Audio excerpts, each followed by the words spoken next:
जंग कादिसिया का मौका है। उस वक्त हजरत खंसा रज़ी अल्लाह ताला अन्हा जो जवानी के आलम में अपने दो भाइयों की मौत को बर्दाश्त नहीं कर पाई थी, यही हजरत खंसा है। जानते हैं आप, इनकी उम्र उस वक्त 100 साल की हो चुकी थी। कितने साल की? 100 साल की उम्र हो चुकी है। आंखों से बिल्कुल भी दिखाई नहीं देता, आंखों से नाबीना हो चुकी है। जंग कादिसिया से एक दिन पहले की बात है, रात का मौका है और सुबह जंग शुरू होने वाली है। अपने चारों बेटों को बुलाया। अल्लाह ताला ने इनको 4 बेटों से नवाजा था। चारों बेटों को बुलाया और बुलाने के बाद में फरमाया, ओ मेरे बच्चों, मैं ये चाहती हूँ कि तुम चारों के चारों जंग के अंदर शरीक हो जाओ, जंग के अंदर शामिल हो जाओ, जंग में तुम सारे के सारे शामिल हो जाओ। मैं ये चाहती हूँ कि तुम जंग के अंदर शामिल हो जाओ। चारों के चारों चले जाओ। उनमें से एक बच्चा बोला, अम्मी जान। एक बच्चा बोला, अम्मी जान 3 को जाने दो, एक को रोक लो। कहा क्यों रोक लें? फरमाया इसलिए अम्मी जान, आपकी उम्र 100 साल हो चुकी है और आंखों से आपको दिखाई भी नहीं देता, फिर आपकी खिदमत कौन करेगा, आपकी देखभाल कौन करेगा, आपका ख्याल कौन रखेगा, आपकी देखभाल कौन करेगा? इसलिए अम्मी जान एक को रोक लीजिए, 3 को भेज दीजिए। फरमाया नहीं नहीं, मैं ये चाहती हूँ कि चारों को चारों जाओ और चारों के चारों उसमें शहीद भी हो जाओ, और कयामत के दिन तुम्हें और हमें अल्लाह ताला जब जन्नत के अंदर दाखिल करे तो तुम 4 बेटे जन्नत के चारों कोनों से मुझे आवाज दो। मुझे कितना प्यारा लगेगा। 100 साल की उम्र है और नाबीना हो चुकी है। एक बेटा रुकने की बात कर रहा है लेकिन उसको रुकने भी नहीं दे रही है। फरमाया जाओ और चारों के चारों शामिल हो जाओ। अगला दिन होता है, जंग कादिसिया होती है और जंग कादिसिया के अंदर ये चारों के चारों बेटे जाते हैं और एक एक करके चारों बेटे शहीद हो जाते हैं। बहुत बड़ी जंग है जंग कादिसिया। चारों बेटे एक एक करके शहीद हो गए। एक शख्स आया और उसने आकर कहा, अम्मा तेरे चारों बेटे जंग के अंदर शहीद हो चुके हैं। चारों के चारों बेटों को मौत के घाट उतारा जा चुका है। चारों के चारों बेटों की जान कब्से उन सरी से परवास कर गई है और चारों के चारों शहीद हो गए। मेरे भाइयों गौर से सुनना, मेरी माओ बहनों जरा गौर से सुनना, इस औरत के अल्फाज को देखना। क्या औरतें थी प्यारे नबी सल्लल्लाहु अलैहि वसल्लम के जमाने में। ये वही औरत है जब इनके 2 भाई जवानी के आलम में खत्म हुए थे तो बर्दाश्त नहीं कर पाई थी और पूरे मरसिये लिख दिए थे, सैकड़ों हजारों अशार उनकी याद में लिख दिए थे। आज 100 साल की उम्र में 4 जवान बेटों के शहीद होने की खबर मिल रही है। नाबीना भी है, फौरन हाथ आसमान की तरफ उठाती है और उठाने के बाद में कहती है, अल्हम्दुलिल्लाहिल्लज़ी शर्रफनी बिइस्तिशहादिम। अल्लाह तेरा शुक्र है, अल्लाह तेरा शुक्र है, शर्रफनी बिइस्तिशहादिम, तूने मेरे बेटों को शहादत की मौत नसीब फरमाई, शहादत का मौका अता फरमाया। व अय्यजअलनी अल्लाहु बिहिम फी मुस्तक़र्रि रहमतिही। और अल्लाह मैं तो सही उम्मीद करती हूँ कि क़यामत के दिन तू हम तमाम लोगों को अपनी रहमत के साये में उठाएगा। यह है मुसलमान औरत। ईमान लाने से पहले अकीदा देखो, ईमान लाने से पहले यकीन देखो, ईमान लाने से पहले तवक्कुल देखो। है कोई तवक्कुल? है कोई ईमान? है कोई अकीदा? नहीं है। लेकिन जब ईमान ले आई, मुसलमान हो गई, अब अल्लाह पर भरोसा देखो, अब अल्लाह पर ईमान देखो, अब अल्लाह पर यकीन देखो, अब अल्लाह पर तवक्कुल देखो, अब इनका अकीदा देखो। एक मुसलमान औरत का अकीदा बड़ा ही पुख्ता होता है। कैसी होती है मुसलमान औरत? बोलो, पक्के अकीदे वाली। परेशानियां आए, दुश्वारियां आए, अपने अकीदे का सौदा नहीं करती। बात समझ में आ रही कि नहीं आ रही? परेशानियां आए, दुश्वारियां आए, बेटे को तकलीफ हो या बेटी को तकलीफ हो, शौहर का काम दाम सही नहीं चल रहा हो, घर के अंदर परेशानी हो, दिक्कतें हो, किसी भी तरीके का मामला हो या अपने ऊपर ही खुद कोई परेशानी आई हो, मुसलमान औरत ऐसी होती है जो कभी भी अपने ईमान का सौदा नहीं करती, अपने अकीदे का सौदा नहीं करती, अल्लाह पर उसका पूरा का पूरा भरोसा होता है। मेरे भाइयों, इस बात को बड़े गौर से सुन लेना। मुसलमान औरत पक्के अकीदे वाली होती है। उठाकर देखो वाकया, ये भी बुखारी शरीफ के अंदर मौजूद है। ये वाकया उठाकर देखो, बादशाह के सिपाही आए और आकर कहते हैं मन हाज़िहिल्लती माका या इब्राहिम। क्या फरमाया? मन हाज़िहिल्लती माका, ये औरत तेरे साथ में कौन है ए इब्राहिम। वाकया सुना होगा आप लोगों ने, ऐसा नहीं है कि मैं पहली बार आपको सुना रहा हूं। बकरीद का मौका आता है तो इस तरीके के वाकया सुनाए जाते हैं आपको, और सुनाए जाना भी चाहिए।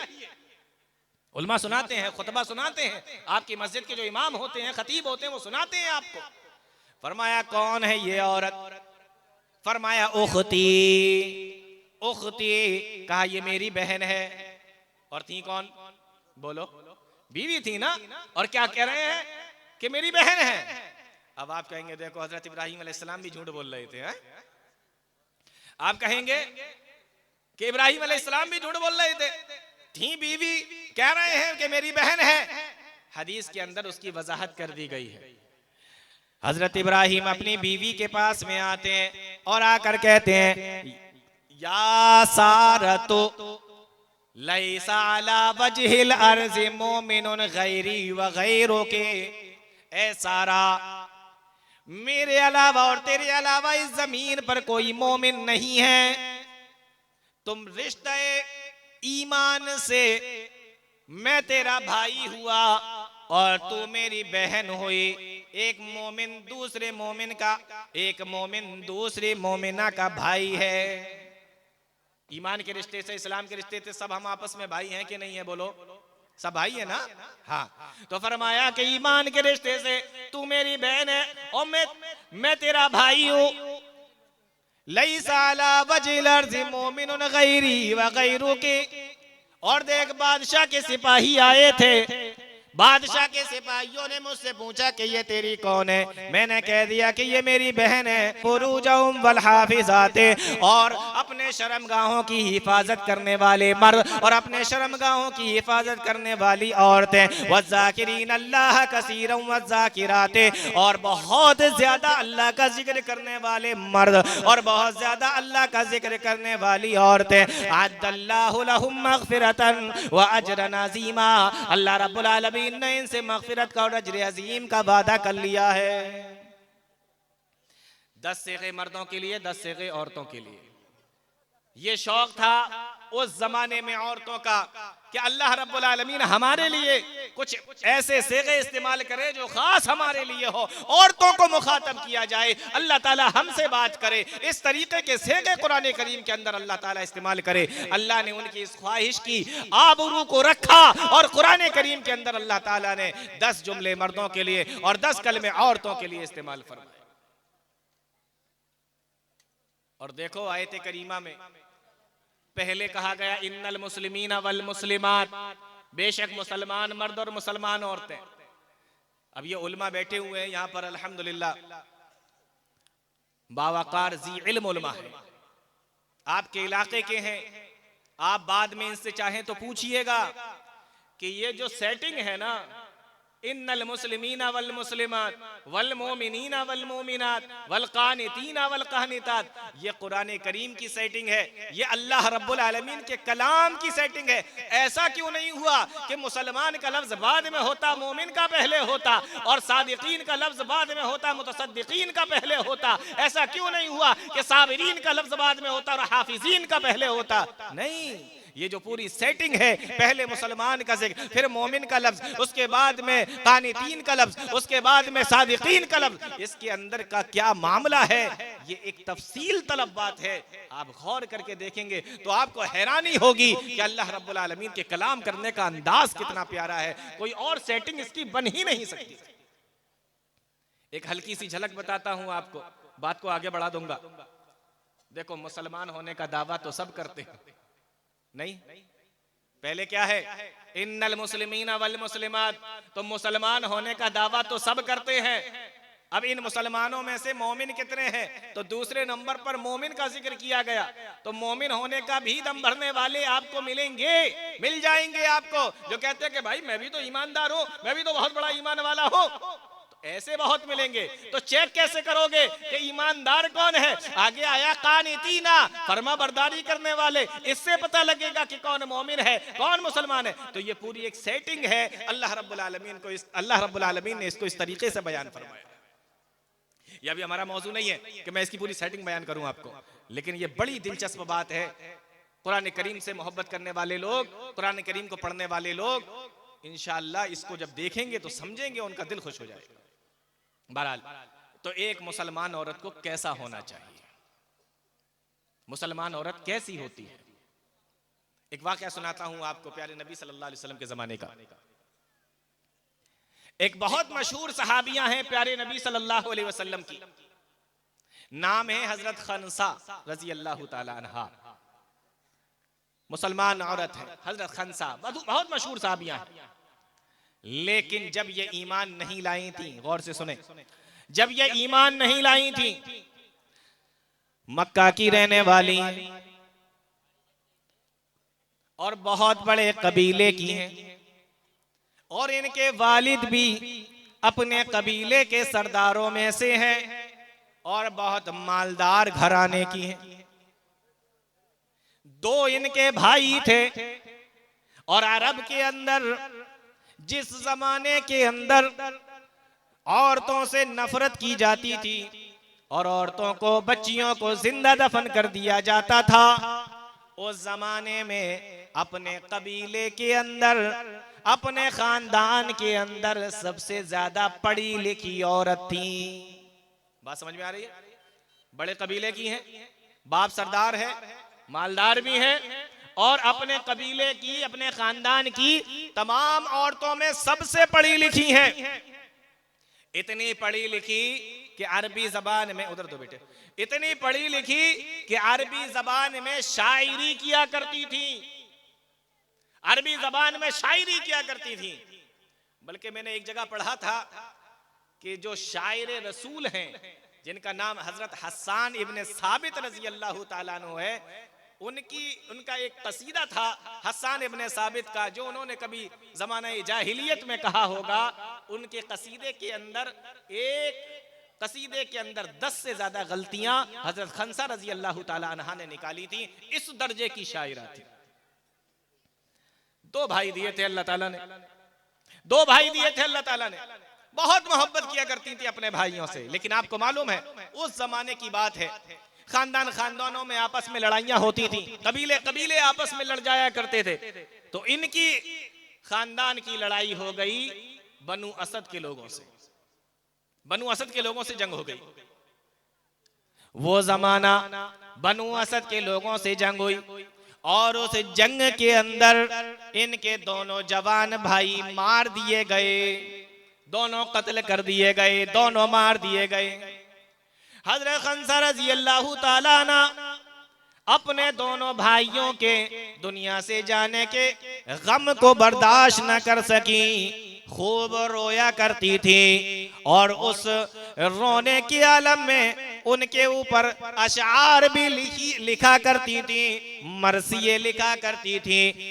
बहुत सारे मरसिये इन्होंने लिखे, सैकड़ों हजारों अशआर अपने दोनों भाइयों की याद में लिखे। दोनों भाइयों की याद को अपने दिल से निकाल नहीं पाई, उस गम को बर्दाश्त नहीं कर पाई, और उस गम को हल्का करने के लिए कई मरसिये लिखे, कई अशआर लिखे। सैकड़ों हजारों की तादाद में दोनों भाइयों को याद कर करके अशआर लिखती जाती थी। हज़रत खनसा रज़ी अल्लाह ताला अन्हा अपनी जवानी के आलम में दोनों भाइयों को खोने के बाद, इतना मसला समझ में आ गया। अब आगे की कहानी देखें। लेकिन जब अल्लाह के नबी सल्लल्लाहु अलैहि वसल्लम ने लोगों को इस्लाम की तरफ बुलाया, फतह मक्का के मौके पर हजरत खनसा रज़ी अल्लाह ताला अन्हा ने भी इस्लाम कबूल कर लिया।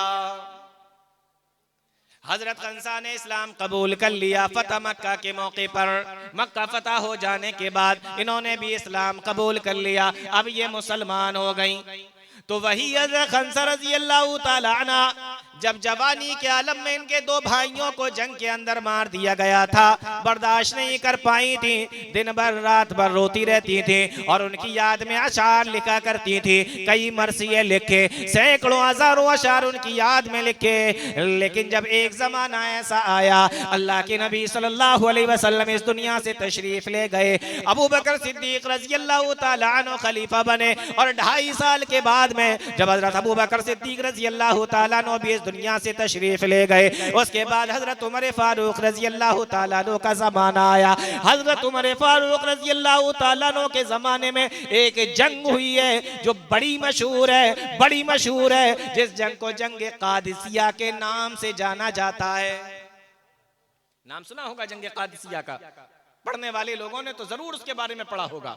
जंग कादिसिया है, ईरान के साथ में जंग हो रही है और ईरानियों ने अपना सबसे बड़ा सिपा सालार, अपने लश्कर का सबसे बड़ा सिपा सालार, सबसे बड़ा जर्नल, जिसका नाम रुस्तम था, रुस्तम। आज हमारे यहाँ मुसलमानों में भी बहुत सारे लोगों का नाम रुस्तम रखा जाता है। हम लोग पूछते भी नहीं कि भाई ये रुस्तम कौन था, इसका माना क्या होता है, बस नाम सुना, अच्छा लगा, रख लिया।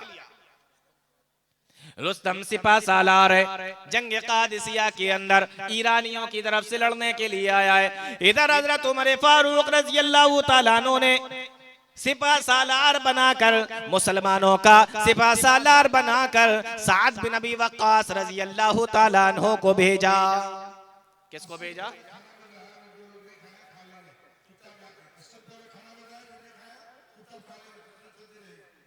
साद बिन अबी वक्कास रज़ी अल्लाह ताला अन्हु को भेजा। ये साद बिन अबी वक्कास रज़ी अल्लाह ताला अन्हु कौन है? बड़े मशहूर और जलीलुल कद्र सहाबी हैं। प्यारे नबी सल्लल्लाहु अलैहि वसल्लम के मामुओं में ये आया करते थे, साद बिन अबी वक्कास रज़ी अल्लाह ताला अन्हु। और यही साद बिन अबी वक्कास है जिनके बारे में अल्लाह के नबी सल्लल्लाहु अलैहि वसल्लम ने फरमाया था, जो 10 सहाबा इकराम जिनको अल्लाह के नबी ने जन्नत की बशारत दुनिया के अंदर दी थी, साद बिन अबी वक्कास रज़ी अल्लाह ताला अन्हु भी उसके अंदर शामिल थे। यही साद बिन अबी वक्कास है। और कितने मौके पर ऐसा हुआ कि बहुत सारे सहाबा अल्लाह के नबी सल्लल्लाहु अलैहि वसल्लम के पास में आए और नबी करीम सल्लल्लाहु अलैहि वसल्लम के पास में आके कहा, अल्लाह के नबी मेरे माँ बाप आप पर कुर्बान हो। लेकिन अगर नबी ने किसी सहाबी से ये कहा हो कि ऐ मेरे सहाबी तेरे ऊपर मेरे माँ बाप कुर्बान हो, तो वो साद बिन अबी वक्कास रज़ी अल्लाह ताला अन्हु है। इतने बड़े दर्जे के सहाबी हजरत साद बिन अबी वक्कास रज़ी अल्लाह ताला अन्हु इधर से मुसलमानों के सिपा सालार और लश्कर है, सिपा सालार और लश्कर के अमीर हैं, और इधर से रुस्तम ईरानियों की तरफ से आया है और यह पूरी फौज को लेकर आया है। बादशाह पूछेगा कि ये कौन है तेरे साथ में? फरमाया ला तुकज़्ज़िबी हदीसी, तो देखो मुझे झूठा साबित ना करा देना, मैंने कह दिया है कि ये मेरी बहन है। अब वो तो उससे पूछेगा तो मुझे झूठा साबित मत करा देना, ला तुकज़्ज़िबी हदीसी। कुरान करीम ने भी हजरत इब्राहीम अलैहिस्सलातु वस्सलाम के सच्चाई की और सच बोलने की गवाही दी है। झूठ नहीं बोल रहे थे इब्राहीम अलैहिस्सलातु वस्सलाम। वज़्कुर फिल किताबी इब्राहीम इन्नहु काना, बोलो हुफ़ाज़ बैठे होंगे यहाँ पर, इन्नहु काना सिद्दीक़न नबिय्या, इब्राहिम मेरा सच्चा नबी था, झूठ नहीं बोल रहे थे। रिश्ता ईमान में एक मोमिन, ये सारे के सारे मोमिन और मुसलमान आपस में भाई भाई भी हैं, भाई बहन भी हैं। तो इब्राहिम अलैहिस्सलाम ने कहा तो उससे पूछेंगे। यहां एक मसला और बयान किया है उलमाए किराम ने, वो भी बड़ा दिलचस्प है कि अगर ये बता दिया जाए, अगर वो ये कह देता था कोई भी शख्स कि ये मेरी बीवी है, मैं इसका शौहर हूं, तो उलमा ने लिखा है कि फिर वो उसको मरवा दिया करता था। बहुत गौर से सुनिए इस बात को। उलमा ने लिखा है अगर वो ये बता दे कि मैं इसका शौहर हूं, ये मेरी बीवी है, तो बीवी को तो छीन लेता था और उसको मरवा दिया करता था। लेकिन अगर ये बता दे कि मैं इसका भाई हूं, तो उसे छोड़ दिया करता था। अब आप सोच रहे होंगे कि जब शोहर होता था तो मरवा दिया करता था और भाई होता था तो छोड़ दिया करता था, ऐसा क्यों है? ऐसा क्यों? ये चीज मैंने एक किताब के अंदर पढ़ी थी, उसका नाम फिलहाल मुझे याद नहीं आ रहा है, बड़ी दिलचस्प है। वो ये है कि भाई होता था तो छोड़ देता था, क्यों? क्योंकि औरत को तो ये उठा ले जाते थे इसके सिपाही। अब ये जो बचा यहाँ पर मर्द जो इसका भाई था, तो अब ये उसका साला हो गया ना है? जब ये उसको अपने हरम में, औरत को अपने हरम में दाखिल कर लिया करता था, वो बादशाह औरत को उठा कर ले जाता था, तो ये उसके रिश्ते से उसका साला बन जाया करता था। तो साले से क्या कहेगा, इसलिए साले को छोड़ दिया करता था। ये मैंने पढ़ा था एक जगह पर। बहरहाल तो कहा ये कौन है? कहा कि ये मेरी बहन है। उन्होंने ईमान की हालत में, ईमान के रिश्ते से बहन बता दिया। बहरहाल बादशाह के सिपाही हजरत सारा को उठाकर ले गए। देखो एक मुसलमान औरत कैसी होती है। बादशाह के पास में पहुंचे।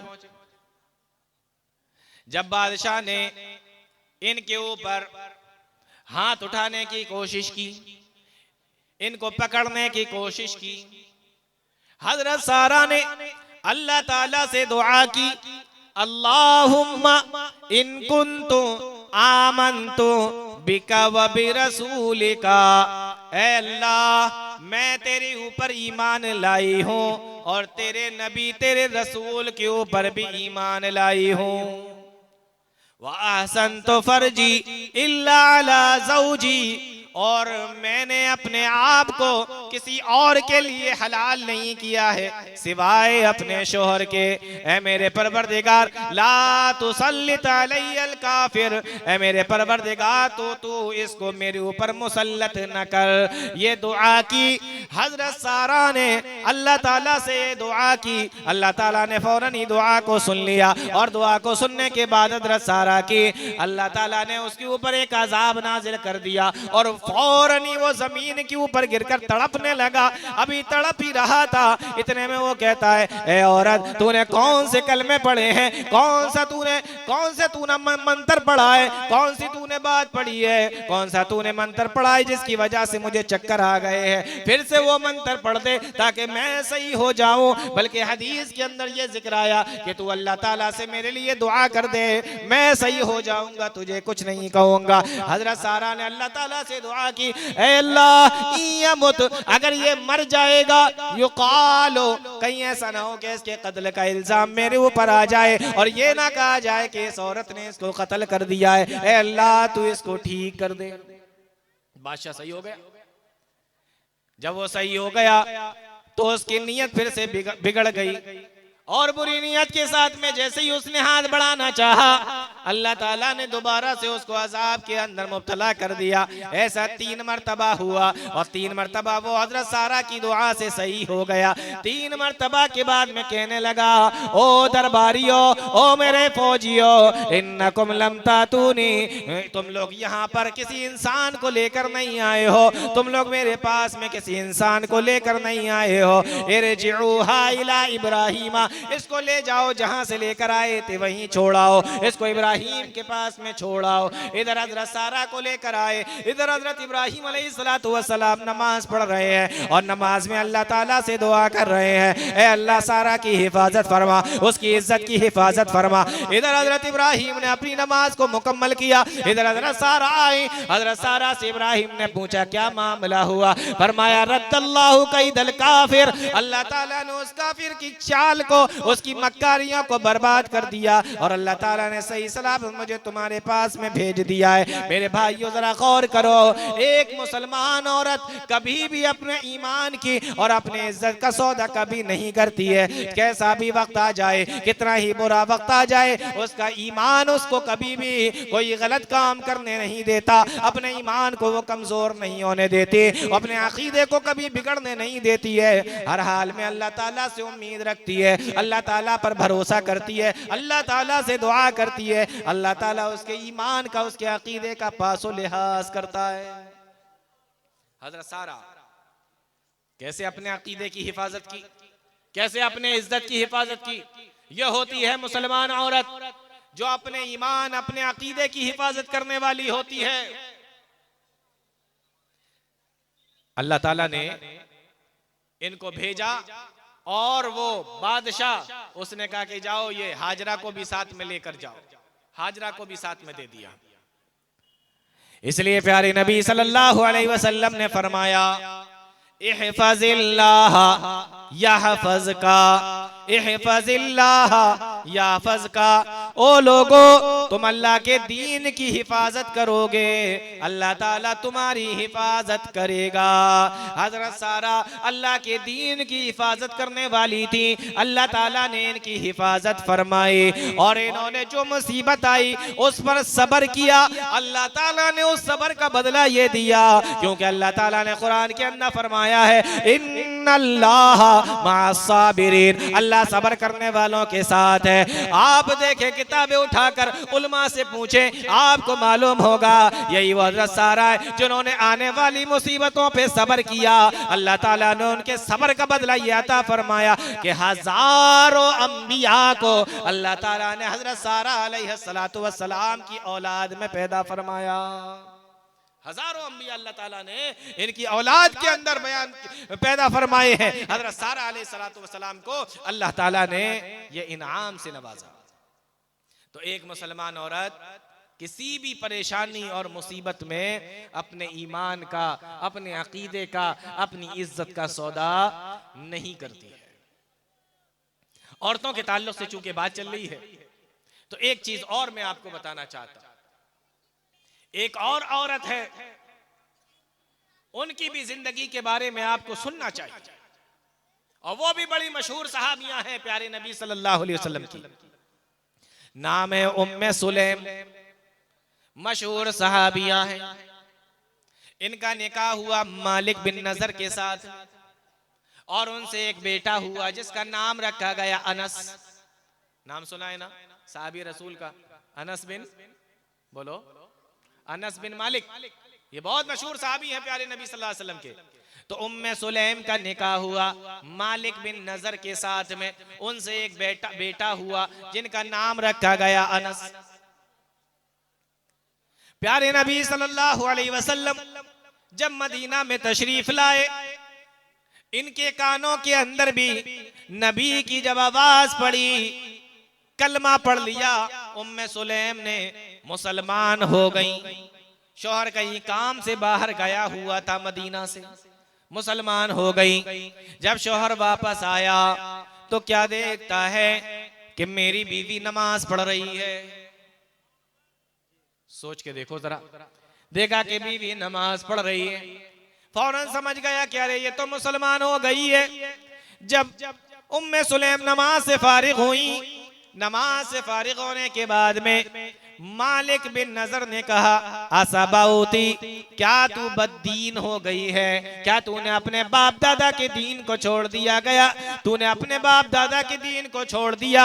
कहने लगे नहीं नहीं, मैं बददीन नहीं हुई हूँ, बल्कि मैं अब दीनदार हुई हूँ। वलाकिन्नी आमन्तु बिहाज़र रजुले, बल्कि मैं अब अल्लाह के नबी के ऊपर ईमान लाई हूँ, मैं मुसलमान हो गई हूँ। मैं बददीन नहीं हुई, बाप दादा के दीन को छोड़ा है, अब मैंने दीन को पकड़ा है, मैं नबी पर ईमान ले आई। शौहर किसी काम से बाहर गया। मेरी माओ बहनों जरा गौर से सुन लेना, छोटे से बच्चे हैं जिनका नाम अनस है, ये खाली वक्त में अपने बेटे को दीन सिखा रही है, खाली वक्त में अपने बेटे को अल्लाह की तौहीद सिखा रही है, प्यारे नबी सल्लल्लाहु अलैहि वसल्लम के बारे में बता रही है। एक दिन शौहर वापस आता है तो क्या देखता है कि यही उम्मे सुलैम है जो अपने बच्चे को पढ़वा रही है, सिखला रही है कि ऐ मेरे बच्चे कहो ला इलाहा इल्लल्लाह, ला इलाहा इल्लल्लाह। अपने बच्चे को क्या सिखा रही हैं? कलमा सिखा रही हैं। ये है औरतों का काम, ये है काम दीनदार औरतों का, ये है पहचान एक मुसलमान औरत की कि वो खुद भी दीनदार होती है और अपने बच्चों को भी दीनदार बनाती है, अपने बच्चों को भी दीन सिखाती है। शौहर ने सुन लिया, कहने लगा ला तुफसिदी अलैया इब्नी, ऐ उम्मे सुलैम मेरे बच्चे को मत बिगाड़, आहा, क्या कहा?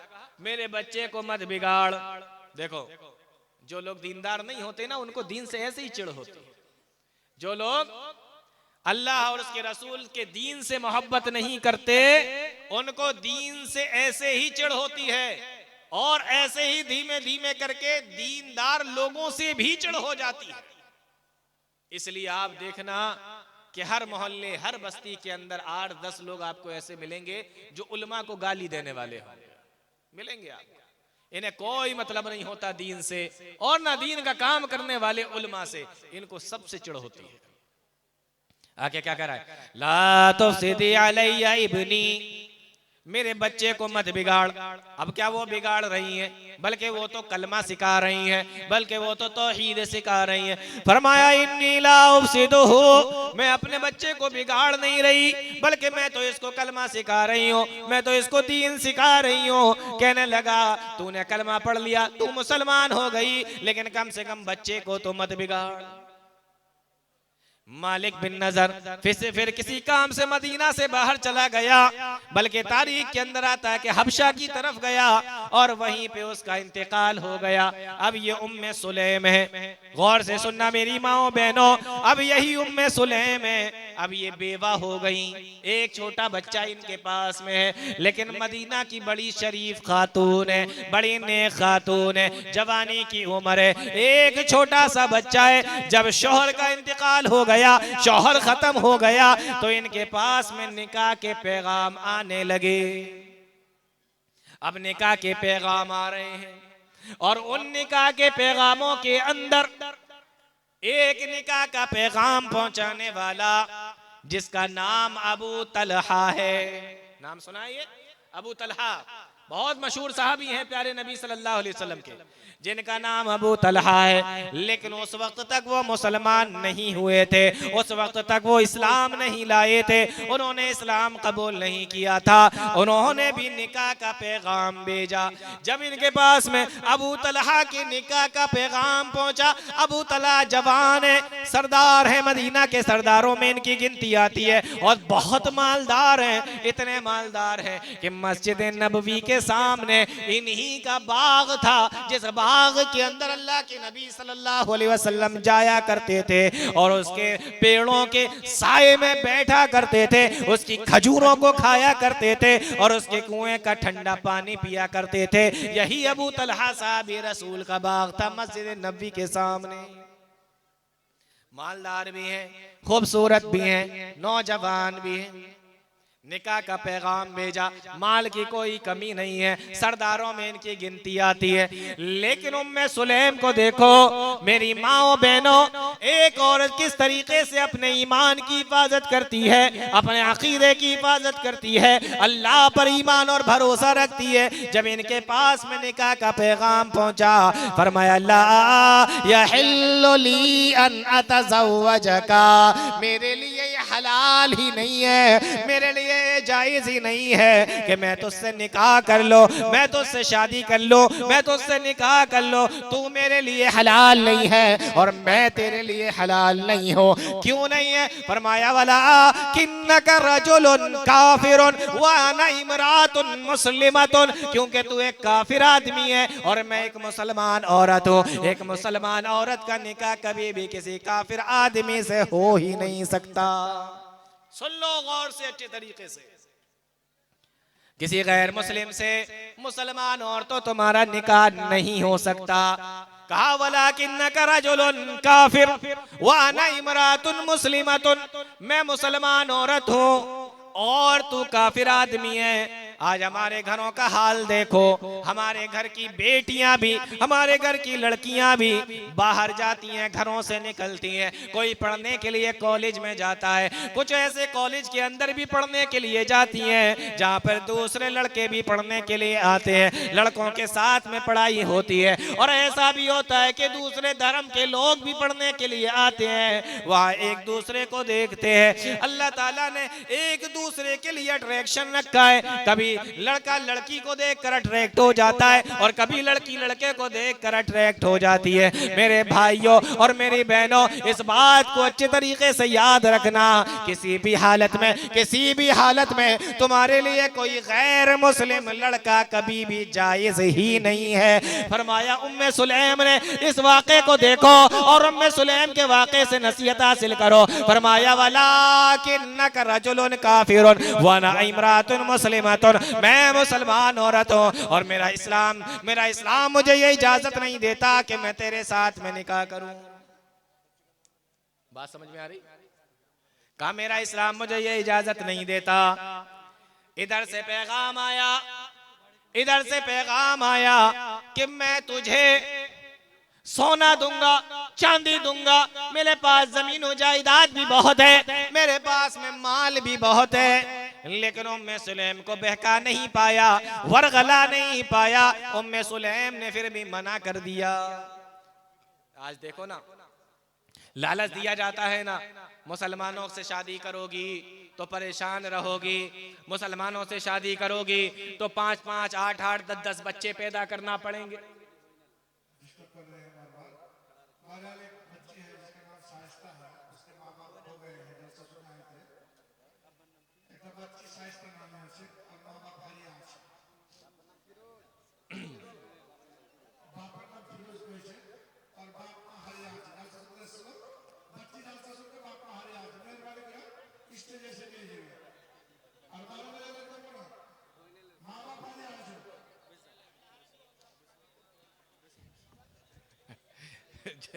जैसे ही बोलने का रिदम बनता है इधर खत्म हो जाता है। हाँ, वो ठीक है ना, ऐलान तो करना पड़ते हैं बीच बीच में, लेकिन वो बोलने का जो मिजाज होता है ना शेख, वो बिल्कुल सब खत्म हो जाता है। बहरहाल बीच में बहुत ऐलान हो गए इस बार, तो अल्लाह खैर करे। तो आज भी देखे ना, क्या इस तरीके के बयानात नहीं आते हैं? हमारे लड़कों से शादी करो, शहजादी बना के रखा जाएगा। हमारे यहाँ लड़कों से शादी करो, 10-10 बच्चे पैदा नहीं करना पड़ेंगे। हमारे यहाँ लड़कों से शादी करो, दूसरी शादी का कोई मसला नहीं है। हमारे यहाँ ऐसा, हमारे यहाँ वैसा। इस तरीके के लुभावने भाषण और स्टेटमेंट दिए जाते हैं। कहा अबू तलहा ने, सोना दूंगा, चांदी दूंगा, मालदार बना दूंगा, दौलत दूंगा। लेकिन आप एक बात बताइए, यहाँ पर इतना बड़ा मजमा बैठा हुआ है, इतने सारे लोग बैठे हुए हैं, ये सारी दुनिया का सोना और सारी दुनिया की चांदी, मेरी माओ बहनों तुम भी गौर से सुनना इस बात को कि ये सारी चीजें मिलकर क्या जो अल्लाह ताला ने हमें ईमान की दौलत दी है उससे ज्यादा बढ़कर हो सकती है? ये बोलो, ईमान की दौलत से बढ़कर हो सकती है क्या? ईमान की दौलत से बड़ी कोई चीज नहीं है। अल्लाह ताला ने जो ईमान की दौलत से हमें और आपको नवाजा है, वह ईमान की दौलत इतनी बड़ी है कि इसके सामने ये दुनिया का सोना, दुनिया की चांदी, दुनिया की अमीरी और मालदारी, ये सारी की सारी चीजें हेज हैं। क्यों हेज हैं? कुरान करीम के अंदर अल्लाह ताला फरमाता है, इन्नल्लज़ीना कफ़रू व मातू व हुम कुफ़्फ़ारुन फ़लन युक़बल मिन अहदिहिम मिल्उल अर्ज़ि ज़हबा। क़यामत के दिन इन्नल्लज़ीना कफ़रू व मातू व हुम कुफ़्फ़ारुन फ़लन युक़बल मिन अहदिहिम मिल्उल अर्ज़ि ज़हबा। क़यामत के दिन जब कुफ़ार को पेश किया जाएगा और उनसे कहा जाएगा कि अगर तुम्हें जमीन भरकर सोना दे दिया जाए और तुम वो सारा का सारा सोना अल्लाह ताला के हवाले कर दो, अल्लाह ताला को दे दो, बताओ इसके बदले अगर तुम्हें छोड़ा जाए तो क्या तुम जमीन भर के सोना देने के लिए तैयार हो? कहेगा कि हाँ, सोना देने के लिए तैयार हो। जमीन भरकर सोना देने के लिए कयामत के दिन इंसान तैयार हो जाएगा, लेकिन अल्लाह ताला उस सोने को कबूल नहीं करेगा। और ये कोई छोटा मोटा सोना नहीं है, जमीन भरकर सोना है, जमीन भरकर सोना। आज के जमाने में सोने की क्या अहमियत है, क्या कीमत है, ये बात आप अच्छे तरीके से जानते हैं। आज घरों में देखो, थोड़ा सा सोना होता है लोगों के पास और उस थोड़े से सोने को कितना छुपा कर और बचा कर रखा जाता है। तिजोरी के अंदर तिजोरी और तिजोरी के अंदर तिजोरी, उसके अंदर थोड़ा सा और छोटा सा सोना रखते हैं। क्यों? इसलिए कि ये सोना बड़ा कीमती है।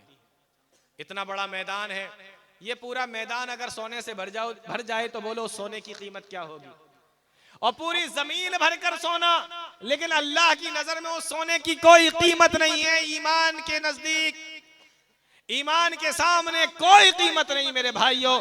ईमान की दौलत जो अल्लाह ताला ने हमें और आपको दी है। इसलिए मेरी माओ बहनों, मैं आपसे ये कहना चाहता हूं कि दुनिया के अंदर दुनिया की दौलत देखकर, सोना और चांदी देखकर आप अपने ईमान का सौदा मत करिए।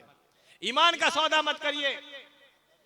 और अगर आपने ईमान का सौदा कर भी लिया तो मुझे ये बताओ कि आप इस दुनिया के अंदर कितना जियोगे, कितना रहोगे, कितने दिन मजे करोगे, कितने दिन ऐश कर लोगे, एक पल की भी खबर नहीं है। ईमान का सौदा करके, इस्लाम का सौदा करके अगर आपने गैर मुस्लिम को अपना भी लिया, अपने ईमान का सौदा कर भी दिया, तो आपकी जिंदगी की आप कब तक जिंदा रहेंगे और कब तक दुनिया के अंदर रहेंगे, इसकी कोई गारंटी नहीं। अगर आप 100 साल भी दुनिया के अंदर जिंदा रहते हैं, उसके बाद भी मौत आनी है और अल्लाह ताला के पास में जाना है। इसलिए मेरे भाइयों, मेरी बहनों, कभी भी अपने ईमान का सौदा मत करो। मैं आपको बता ये रहा था कि एक मुसलमान औरत कभी भी अपने ईमान का, अपने अकीदे का सौदा नहीं करती है। अल्लाह ताला हम तमाम लोगों को नेक अमल की तौफीक अता फरमाए, कुरान और हदीस समझने की, उस पर चलने की तौफीक अता फरमाए। आमीन या रब्बल आलमीन। व आखिर दावाना अल्हम्दुलिल्लाहि रब्बिल आलमीन। वस्सलामु अलैकुम।